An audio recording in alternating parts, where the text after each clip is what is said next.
Hi, I'm Andrew Armstrong. Welcome to the back office. We're back on the Range Rover DSP. If you recall, we fixed the pin in that and we've cleaned up this board and we've cleaned up these connectors, which all look okay. They all buzz out fine and there's not too much funkiness going on that.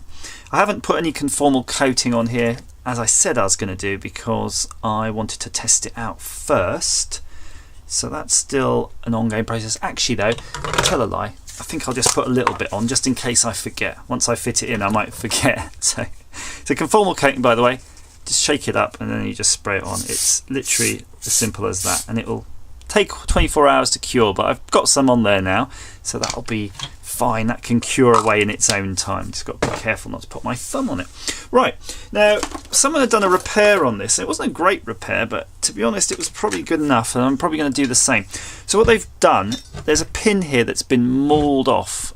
It's sort of rusted away totally. You can see on the connector it's just mauled off. So what they've done, they've actually cut the plastic of this connector box and they've actually removed the terminal on the other end, and they basically soldered a wire through here that poked through, and they used a terminal block. Now that's not amazing, but at the same time that's what they've done, and the other end has been modified to take that. So I'm going to probably do the same, but I'll probably connect them up a bit nicer with heat shrink and do something a bit fancier than that. But that being said, I'm not really that happy about it, but sometimes life's too short and there's no point reinventing the wheel. I'd rather just get this working, and once I know it's working, there's something, you know, I can improve that on in the future. And what I would do is probably look for another one of these basically, and look for another terminal or connector for the other end and just repair it all properly. But we're going to do something a bit different. I'm going to use a better gauge wire. They used quite a heavy gauge.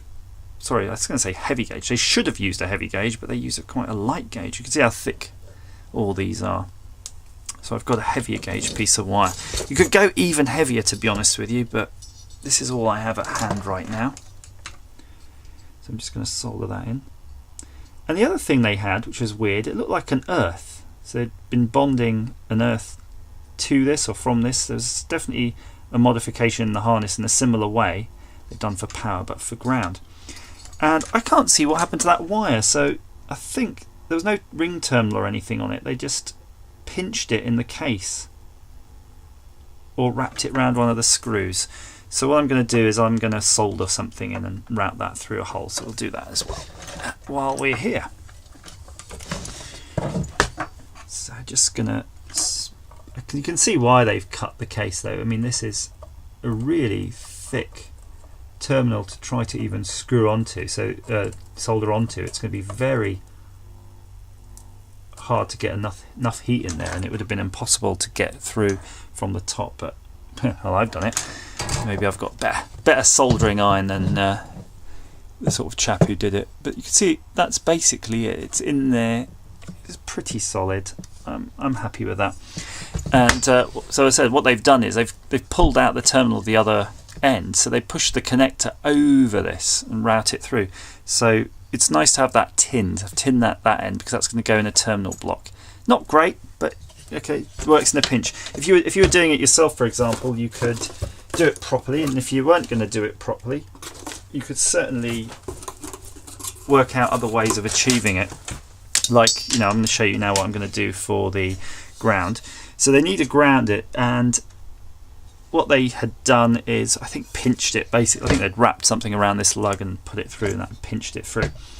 I'm just looking at the board. I've got quite a lot of this wire, so I can actually do a kind of a nasty-ish route if I need to. But looking here, there's not really masses of ground plane to solder to, but there is one just in there. So I'm just going to see if I can get the end of this wire in there. If I can get it in there, you know, pretty convincingly, I think that'll be me done for that one. So first things first, again, just to tin it. It's running away, it's running away. Nicely tinned. Yeah.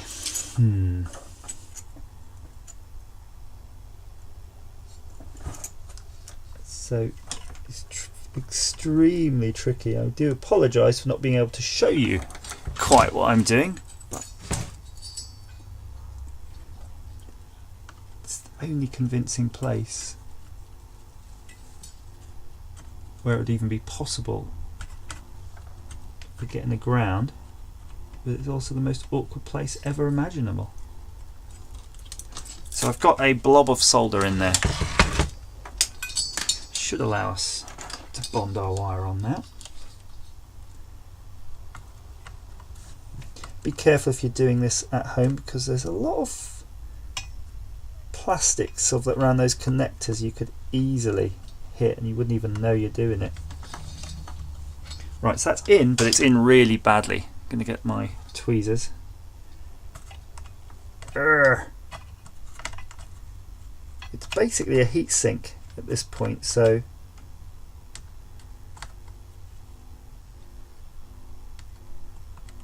it's trying to suck the heat away from your soldering iron, and it's doing a very effective job at that. I think that's good enough. Let's have a little tug. Yeah, I think that is good enough. So what I'm going to do, again, clean all that board in there, because there was a bit of gunk on there. Just going to hit it with a conformal coating. Bang, that's it. That'll help stop that corroding.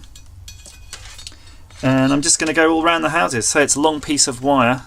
Not really that happy about this, because it seems like I'm wasting wire, but then what am I going to use 4 inches of black wire for? So I'm just going to route it through there and flip it over to... Actually, no, I'm being an idiot. As per usual, I don't need to. We've got a hole here because we do have some sort of antenna-y thing there that wasn't connected on this unit. Let's just check that. Yeah. That seems fine to me. Good. And I did put my thumb on my conformal coating. I think that's pretty much it now. Just that looks good. Those look pretty good. Again, there's nothing going on here. It's just a very, very light kind of thinking about thinking. It's thinking about corroding. Enough thinking about's there. This side's done. We already cleaned that in previous video. This board is good. Conformal coating, not flux. Don't wipe that off. So just got to connect these two connectors. And with a bit of luck, oh, hello. Hello, nurse. I think let's just clean those ends. I want to clean those ends up. They're not looking too happy. The reason you want to clean them, even though it's probably alright,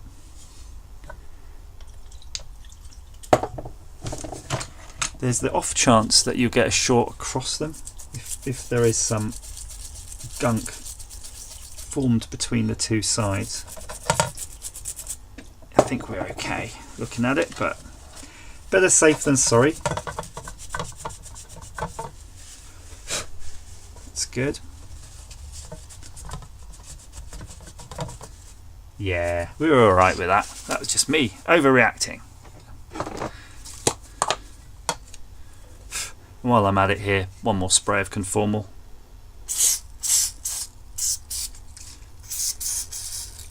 That's not coming out in a hurry. Next time that's coming out, that's going to need a new part.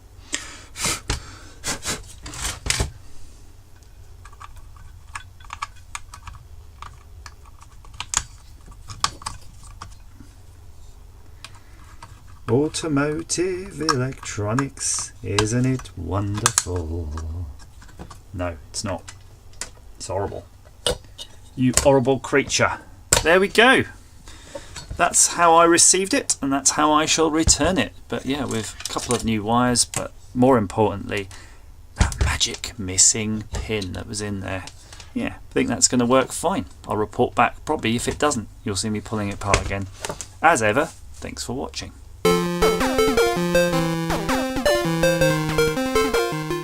Yeah, and in case you're wondering, yeah, put those clips back in. Otherwise, your heat sinks aren't going to make any contact at all. Dull.